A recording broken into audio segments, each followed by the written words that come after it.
पता है कि सीयूटी का रिजल्ट 3 फेजेस में रिलीज किया जाता है। सभी लोग बात कर रहे हैं regarding CUT result timeline, but आप सभी को कोई भी नहीं बता रहा है regarding 3 phases of CUT result. आगे जाके आप सभी के मन में बहुत कंफ्यूजन आने वाली है, भाई रॉ स्कोर का क्या होगा, normalize score, percentile, rank, response sheet, answer key, ये सारी चीजें गाइस एक वीडियो के अंदर, जैसे मैं हमेशा करता हूं, एक वीडियो के अंदर आपके सारे डाउट विद पिक्चर में क्लियर कर दूंगा। एंड एक छोटी सी न्यूज गाइस, अगर आप लोग DU, BHU, JNU, JMI and AU को टारगेट कर रहे हैं तो ये सारी यूनिवर्सिटीज की सारी updates in very detail along with reminders आप सभी को इस एक मात्र चैनल पे मिल जाएंगी। इधर उधर नहीं जाना पड़ेगा कि यार बीएचयू की क्या अपडेट है या डीयू की क्या अपडेट है, ये सारी चीजें एक चैनल पे एक ही जगह पे आपको मिल जाएंगी। So don't forget to subscribe. Now सबसे पहला बहुत ही बड़ा confusion regarding raw score. Now आप सभी के मन में ये थॉट चल रहा होगा कि भाई जैसे ही सीयूटी रिजल्ट का अनाउंसमेंट होगा हम समर्थ वेबसाइट पे लॉग इन करेंगे, हम रॉ स्कोर पे जाएंगे, हमें एकदम से अपना रॉ स्कोर दिख जाएगा कि आउट ऑफ 800 हमने कितना स्कोर किया या फिर आउट ऑफ 600 हमने कितना स्कोर किया। ये चीज नहीं होती है, ये बिल्कुल गलत है। सो गाइस सीयूटी के अंदर कोई रॉ स्कोर जैसी चीज नहीं होती है। एनटी अपना एक ऑफिशियल नोटिस रिलीज करेगा कि हमने आपकी CUT response sheet and answer key release कर दी है ना। जैसे आप समर्थ वेबसाइट पे लॉग इन करेंगे आपकी रिस्पॉन्स शीट अपेयर होगी और आपकी आंसर की अपेयर होगी कि भाई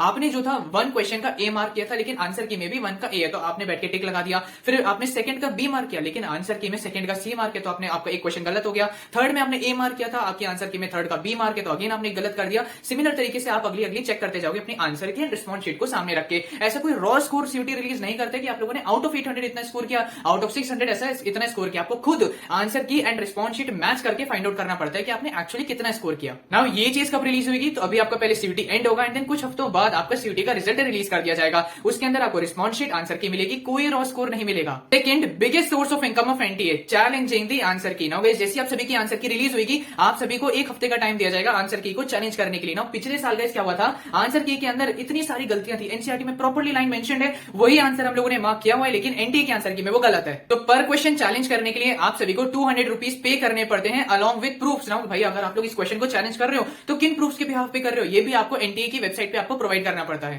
तो आई जस्ट होप गाइस कि इस साल इतना बड़ा डिफरेंस ना आए एनटीए की आंसर की में, लेकिन गाइस जेई, नीट हो गया या बोर्ड्स हो गए तो हर जगह पे आंसर की को चैलेंज करने का मौका मिलता है। मैं आप सभी को डेफिनेटली बताऊंगा कि किस तरीके से प्रूफ अटैच किए जाते हैं एंड आंसर की को चैलेंज किया जाता है। Now after this first and second step आप सभी का जब आंसर की चैलेंज हो जाएगी उसके 1 से 1.5 हफ्ते बाद आप सभी का नॉर्मलाइज स्कोर रिलीज किया जाएगा। एंड गाइस अगर आप लोगों को नहीं पता है कि नॉर्मलाइजेशन करने का क्या फॉर्मूला है, किस तरीके से नॉर्मलाइजेशन किया जाता है, मैंने इस वीडियो के अंदर बहुत ही डिटेल एंड सिंप्लीफाइड फॉर्म में आपको बताया है, जाके चेक कर लीजिए एंड पता कर लीजिए कैसे नॉर्मलाइजेशन होता है। नाउ ये रिजल्ट डिक्लेयर होते समय कई स्टूडेंट्स के लिए खुशी का मौका होगा, कईयों के लिए गम का मौका होगा, बिकॉज कई स्टूडेंट्स की जो डिफिकल्ट जिनकी शिफ्ट आई थी उनके मार्क्स बढ़ा दिए जाएंगे नॉर्मलाइजेशन में, कईयों की जिनकी बहुत ईजी शिफ्ट आई होगी उनके मार्क्स कट कर दिए जाएंगे, जैसे 10 to 15 मार्क्स कईयों के कट हो जाएंगे, कईयों के 10 to 15 मार्क्स बढ़ जाएंगे। एंड नाउ खुशी एंड गम का मौका क्यों होगा, बिकॉज नॉर्मलाइज स्कोर के बेसिस पे आपका एडमिशन होगा ना कि रॉ स्कोर के बेसिस पे, और इसी नॉर्मलाइज स्कोर कार्ड में आप सभी की परसेंटाइल भी मेंशन्ड होगी। नाउ यही होता है गाइस आप सभी की सबसे इंपॉर्टेंट चीज, नॉर्मलाइज स्कोर जिसमें के बेसिस पे आपका एडमिशन हो रहा होता है। Now what about ranks. Now guys ranks होती है कुछ हफ्तों बाद आपकी रैंक्स रिलीज करी जाती हैं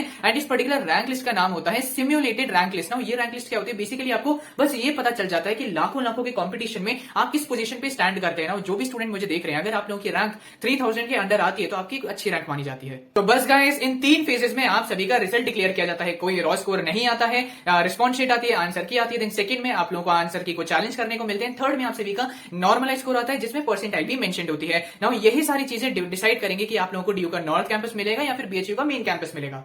एंड गाइस अगर आपको कोई भी डाउट हो feel free to ask me in the comment section. Thank you, all the very best.